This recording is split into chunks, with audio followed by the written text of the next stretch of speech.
मुझे छोड़कर जाना चाह रही हो?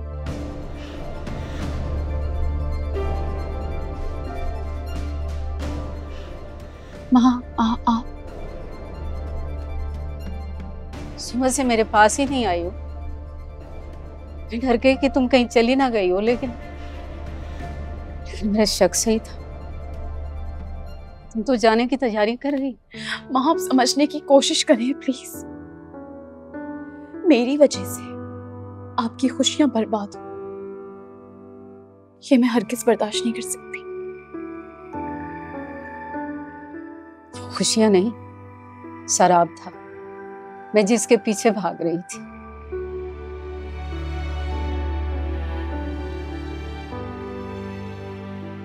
मेरी और इस घर की खुशी तो तुम।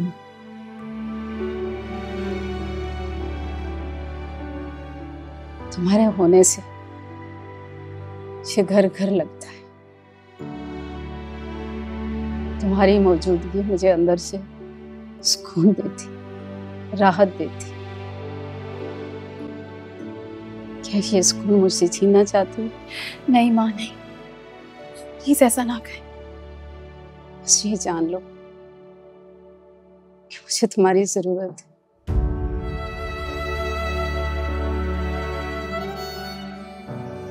तुम्हारे होने से मैं बहुत बेफिक्र रहती, बहुत मुतमईन रहती।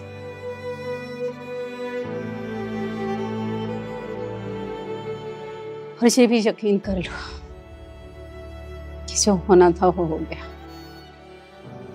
इसी में बेहतरी थी।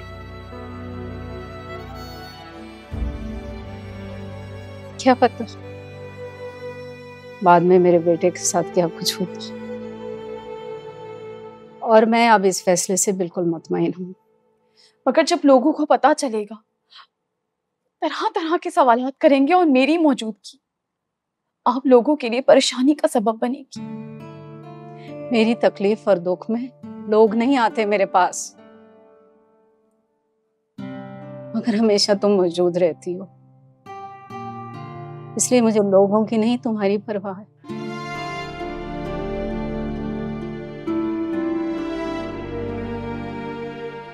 बस कोई सवाल नहीं। अब तुम यहाँ से जाने के बारे में सोचना भी मत।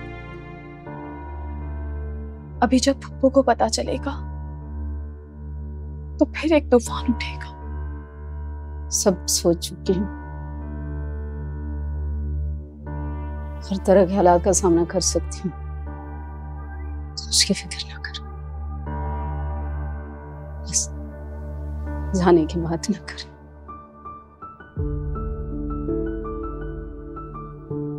कसम खा, कभी नहीं जाओगे छोड़ के। अल्लाह पाक आपको हमेशा सलामत रखे। कसम खाने की जरूरत नहीं। मैं आपसे वादा करती हूँ कि आइंदा आपको मुझसे कोई शिकायत नहीं होगी।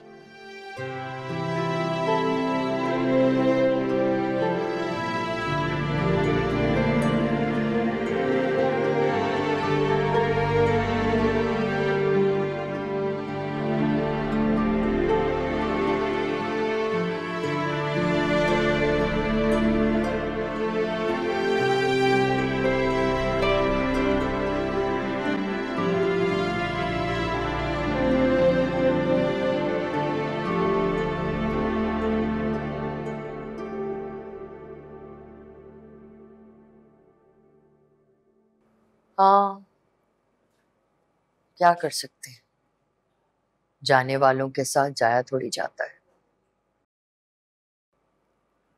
बस शायद वो बच्चा अपनी जिंदगी इतनी ही लिखवा कर आया था। हम इंसानों को तो बस अल्लाह की रजा में राजी होना पड़ता है।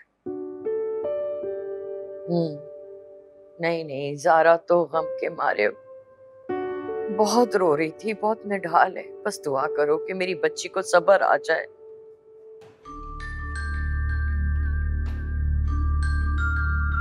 मैं तुम्हें करती हूँ, कॉल करती।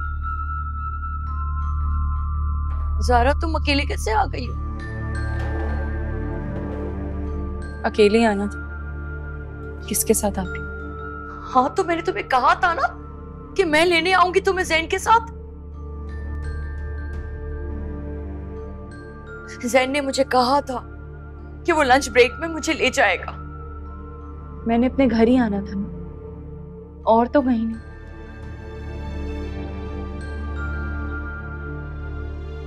बेटा तुम इद्दत में हो, समझी? इस तरह तुम्हारा अकेले आना मुनासिब नहीं है। पता नहीं मोहल्ले में किस किसने देखा होगा तुम्हें। मुझे किसी ने नहीं देखा, चेहरा ढककर आई। जानती हूँ क्या तरीका है निकलने का। हाँ तुम सब कुछ जानती हो, तुमसे कोई नहीं जीत सकता। यहाँ सब जो है ना मुझे फोन कर रहे हैं पुरसे के लिए। अम्मी मैं मजीद उन झूठे लोगों में नहीं रह सकती थी। मेरी सारी ज्वेलरी उस माँ बेटे ने ड्रामा करके हथिया ली, दुकानें बेच दी, लड़कियों के साथ चक्कर चला रहा था, यहाँ तक के बाद दूसरी शादी तक पहुंच गई थी। ये क्या कह रही हो तुम? जी, उनके घर कोई डकैती नहीं हुई थी। हन्नान ने मेरी ज्वेलरी निकालकर अपनी माँ को दे दी थी। वो दूसरी शादी कर रहा था ये तो मालूम था, मगर आप ये नहीं जानती थी कि वो बहुत जल्द मुझे तलाक देने वाला था। अच्छा बेटा, ये सब सुन के तो मुझे हैरानगी नहीं हो रही। हन्नान और उसकी माँ के बारे में सबको पता था। मैंने भी तुम्हें समझाया था लेकिन तुमने नहीं सुना ना। खैर, जाने वाला तो चला गया, अब क्या बातें करें हम उसकी। चीजों से ज्यादा बेटा इंसान के जाने का दुख होता है। अब तुम अपने आप को संभालो, अपने इस दिमाग को ना जरा ज़हनी सुकून पहुंचाओ।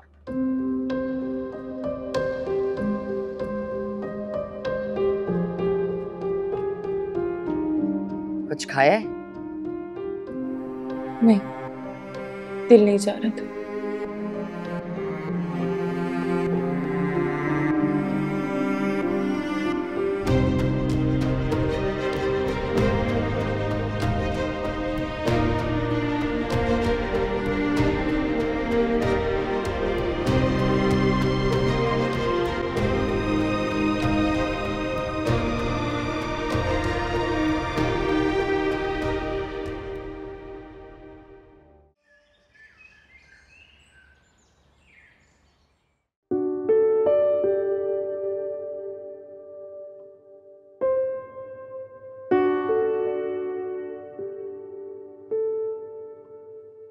माँ सदके माँ कुर्बान, इधर आ मेरा बच्चा।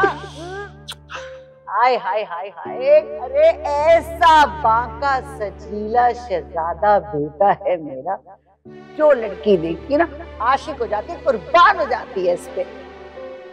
और मैंने सिर्फ 10 लाख रुपए मांगे थे उससे, वो 15 लाख का चेक ले आई।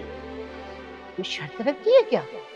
नहीं, कोई शर्त नहीं रखी, बस मैंने 2 वादे किए हैं उससे। पहला वादा ये कि जल्द शादी करूंगा, दूसरा वादा ये कि वो क्या था, चैनल का इफ्तिताह उससे करवाऊंगा, वो भी बहसीयत मिसेस हन्नान।